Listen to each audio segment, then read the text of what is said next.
hoje você vem com a gente, então vem fazer a nossa programação, né? Porque hoje, quinta-feira é dia de bate-papo com a Nutri aqui no Almanac. E hoje acho que não vai dar pra gente transmitir lá pelo nosso Facebook. O sistema fechou sozinho e de repente vai no ar de novo. Tudo bem, né? Coisas que acontecem. Vou conversar aqui, gente, com a Isa Nascimento. Nós vamos falar hoje sobre alimentação para autistas. Né? Será que o que é que influencia, até onde, né, a alimentação influencia no comportamento do autista? Será que influencia também durante a gestação, para que a mamãe venha desenvolver um feto com alguns problemas, já que esse é o nosso assunto de hoje? Vamos falar com a Isa Nascimento. Boa tarde, Isa, tudo bem? Boa tarde, Elisângela, tudo bem? Bem-vinda. Obrigada, um assunto muito delicado hoje, muito né? Muito delicado, exatamente. A gente tem falado bastante sobre autismo aqui no Almanac, e eu tenho até comentado que, olha, gente, a gente tem falado bastante porque é importante falar. Tem muita gente que acaba, né, falando, mas por que está falando tanto desse assunto? É um assunto que tem que ser discutido, tem que ser levantado, tem que ser mostrado em relação ao comportamento dos autistas, porque tem muita gente que, vamos dizer, usar a palavra, ignora, né, não sabe como agir, e às vezes você fala, poxa vida, por que essa criança, por que esse adulto age dessa forma, né? E, inclusive, nós conversamos aqui, tem muitos adultos que descobrem ser autistas só depois de adultos, né? Então vamos falar um pouquinho sobre esse assunto delicado. É verdade, vamos conversar sobre, graças a Deus que hoje em dia tem as mídias, né, as mídias sociais, a rádio, que tem essa abertura para falar desses assuntos tão importantes, né? E aí a gente vai falar um pouquinho, começar pelo começo, começar pela gravidez. Para quem está tentando engravidar, tem que ter algum cuidado para prevenir doenças ao feto? E aí a gente entra na questão do autismo especificamente? Sim, para quem está tentando, né, até as gestantes, é importante que pelo menos 3 meses antes de engravidar, que a mulher procure um atendimento profissional da nutricionista, né, com um nutricionista, para fazer esse acompanhamento, para modular os nutrientes, né, equilibrar esses nutrientes que o nosso corpo precisa, para já começar a gravidez ali nos primeiros dias, primeiros meses de gravidez, com tudo certinho, Tudo né? certinho, porque tem gente que, claro, tem aquelas, não sabia, fiquei grávida de repente, mas a grande maioria talvez se prepare, olha, eu quero engravidar, o ano que vem eu quero engravidar, vou tentar, né, ser mãe agora. Então, quando você pensar, quando você tiver isso em mente, é importante também o acompanhamento da nutricionista. Com certeza. E nesses casos, descobri minha gravidez, geralmente a mulher procura rapidamente um ginecologista para acompanhar e fazer o pré-natal. Mas ela deveria também procurar, além do ginecologista, um nutricionista. Isso. Porque, ok, né, não me preparei, mas ainda é tempo, principalmente logo quando você descobre a gravidez, né? Para que a gente já vai entrando ali com estratégias para modular mesmo, para deixar uma alimentação bem rica e, se necessário, fazer a suplementação, né? As gestantes têm necessidade de nutrientes diferentes de nós, né? Não é comer dobrado, né? Porque tem gente que fala assim, agora eu vou comer por 2. Não é isso. Não é comer por 2. É comer o que é necessário para 2, né? É isso mesmo, exatamente. Você definiu tudo. Muita gente fala assim, agora eu posso comer por 2, né? Mas são os nutrientes necessários mesmo para suprir os 2. Ô Isa, no caso da alimentação, e já que nosso assunto hoje é autismo, é possível uma alimentação da mãe, ou uma má alimentação, enfim, é possível que a alimentação da mãe interfira para que a criança tenha ou não autismo? É uma dúvida aí, porque tem gente que, afinal de contas, a gente está sempre rodado aí de fake news, de muitos mitos, de muita conversa, e fica essa interrogação. É verdade, é possível. É possível? É possível. A alimentação da mãe, a má alimentação, influenciar para né? que eu esteja gerando uma criança e ela desenvolva o autismo. Isso, é possível. Não existe ainda comprovação científica dos alimentos, né? De quais alimentos que realmente vão ali interferir diretamente na formação do feto. Tá. Mas tem estudos, né? Estudos bons, confiáveis que já mostram que a deficiência de vitamina D e ácido fólico estão relacionados, ou seja, uma das causas, não é a causa principal, Tá. né? Eles não conseguiram ainda descobrir essa causa principal, mas é um dos fatores, sim, que pode estar relacionado com a causa do autismo. A deficiência de vitamina D e ácido fólico. Ácido fólico, vitamina D e ácido fólico. Por isso então é importante, ao invés de ficar só suplementando com medicamentos, né, com comprimidos, lá seja de ácido fólico ou vitamina D, que tem um acompanhamento nutricional, né? Isso. Então, gente, é importante a gente trazer esse assunto, porque não tem comprovação científica,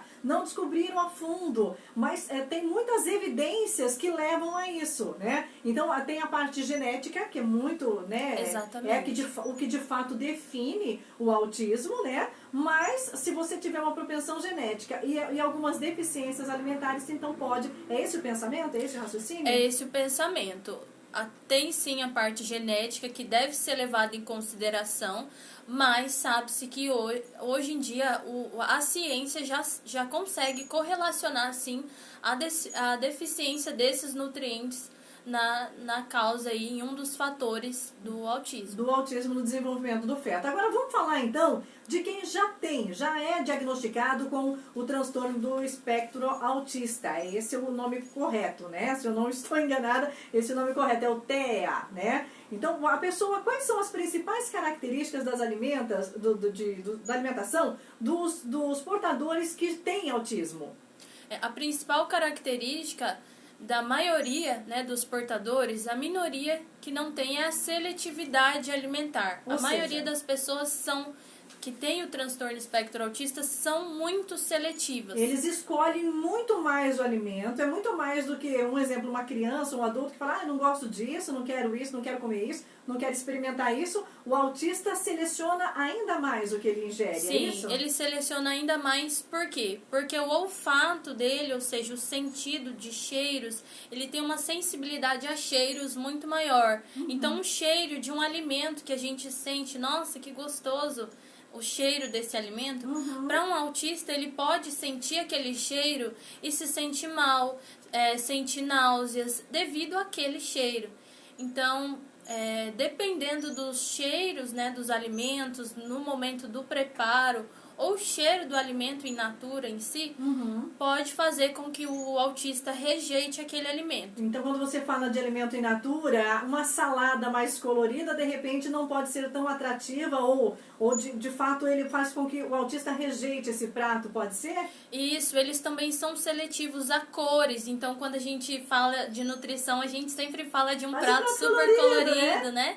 E eles têm sim essa rejeição a muitas cores juntas, né? Então, mudar ali a forma, né? Ofertar os alimentos separadinhos, enfim, tem várias estratégias que dá para utilizar nesses casos, né? Como fazer então essa, não só a introdução, mas essa seleção para oferecer para o autista esses alimentos? Depende muito de cada tipo de seletividade. Então, por exemplo, tem autistas que eles não suportam as texturas moles, pastosas. Eles sentem aquela textura e eles não gostam. Certo. Né? Já tem autistas seletivos que eles preferem mais pastosas, mais caldos. Então depende muito de cada tipo de seletividade. Porque quando você fala isso, Isa, me parece que é meio que natural, porque vamos falar que de quem não é autista. Tem muita gente que não gosta de coisa cremosa, pastosa, não gosta. E outros adoram, né? Tem pessoas que não gostam de alimentos mais secos e outras preferem esses alimentos.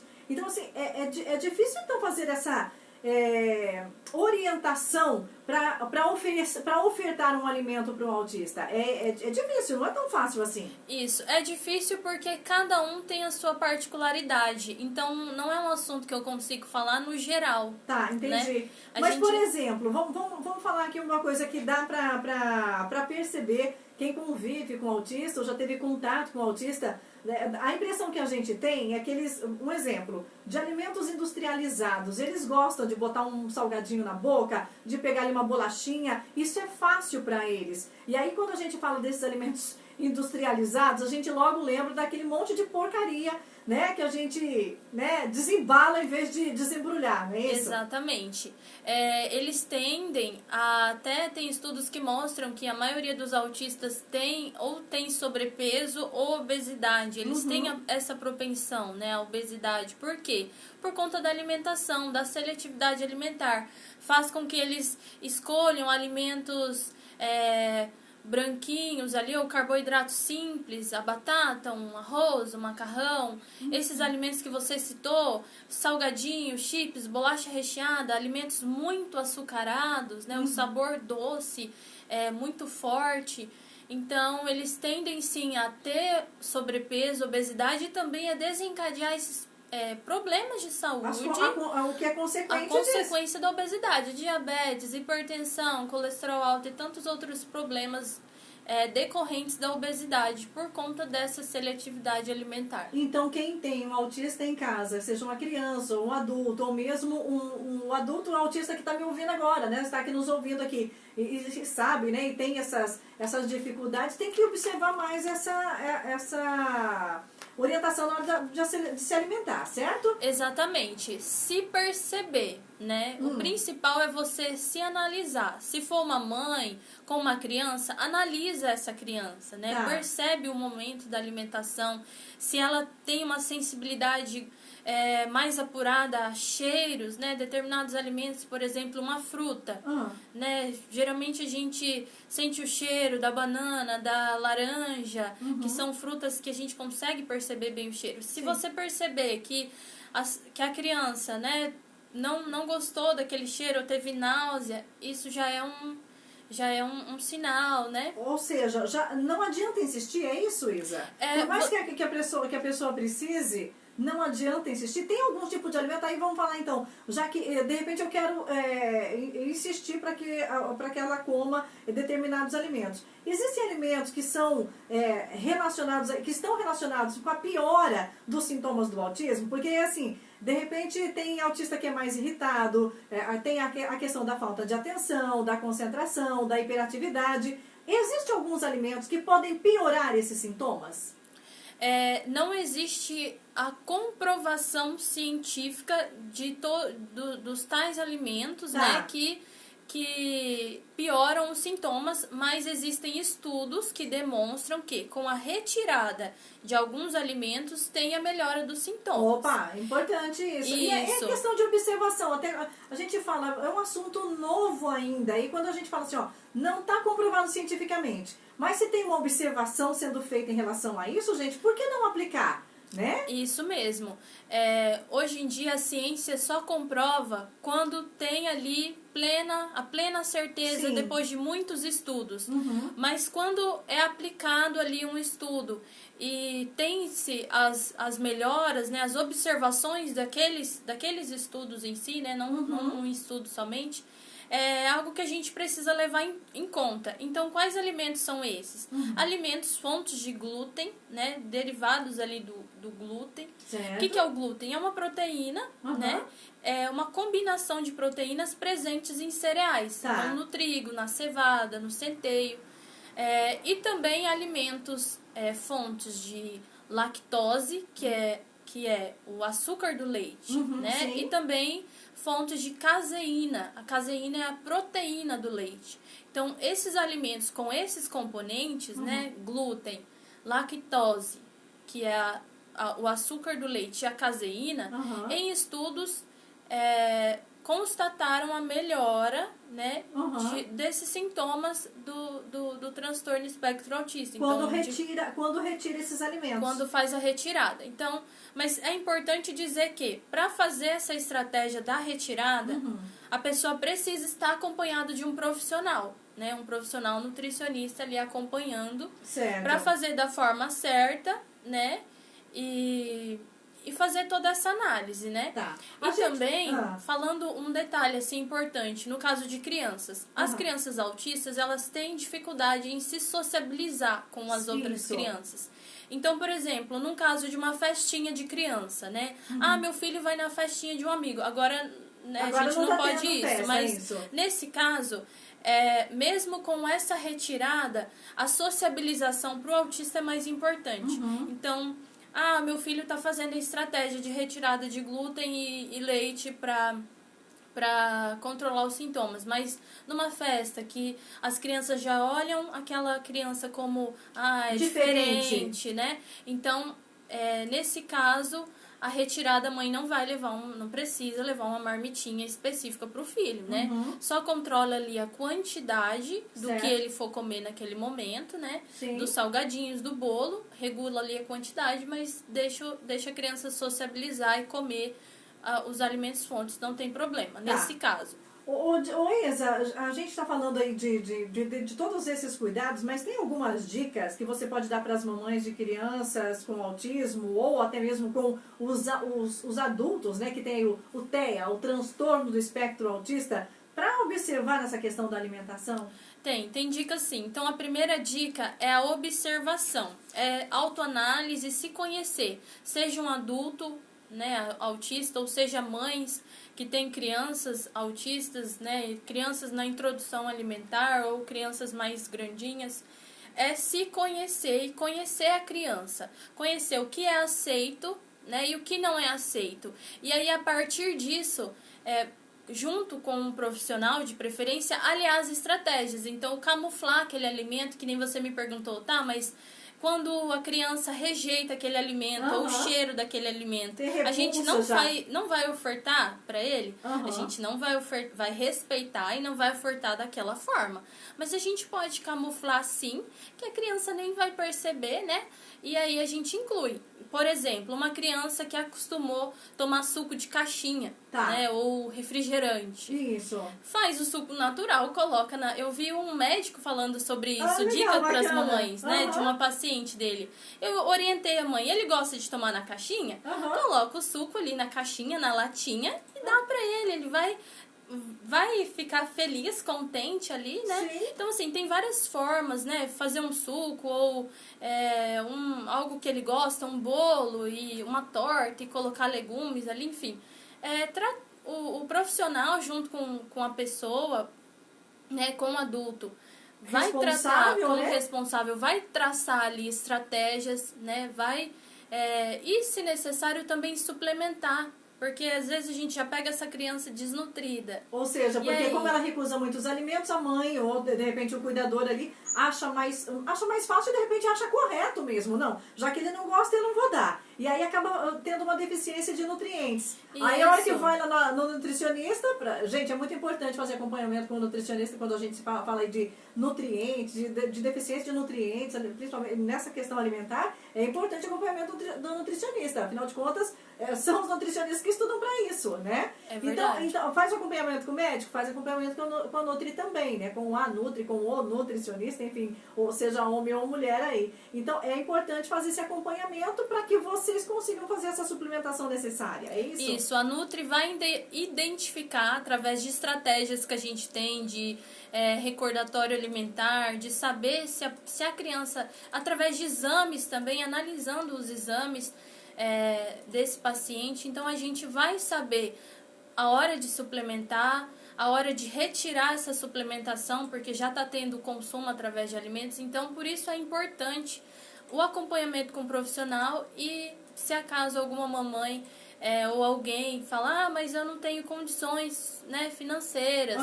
Hoje em dia, graças a Deus, a gente tem a UBS, né, o posto de saúde, o atendimento com a nutricionista, que já dá ali uma base para que tem você... Tem como procurar ajuda com o nutricionista, mesmo se não tiver recurso financeiro. Isso mesmo, através, né, dos postos de saúde. E também nós que atendemos particulares, a gente vê ali uma mãe que está precisando, uma pessoa que está precisando, ninguém vai recusar ali uma ajuda, uma orientação para aquela pessoa.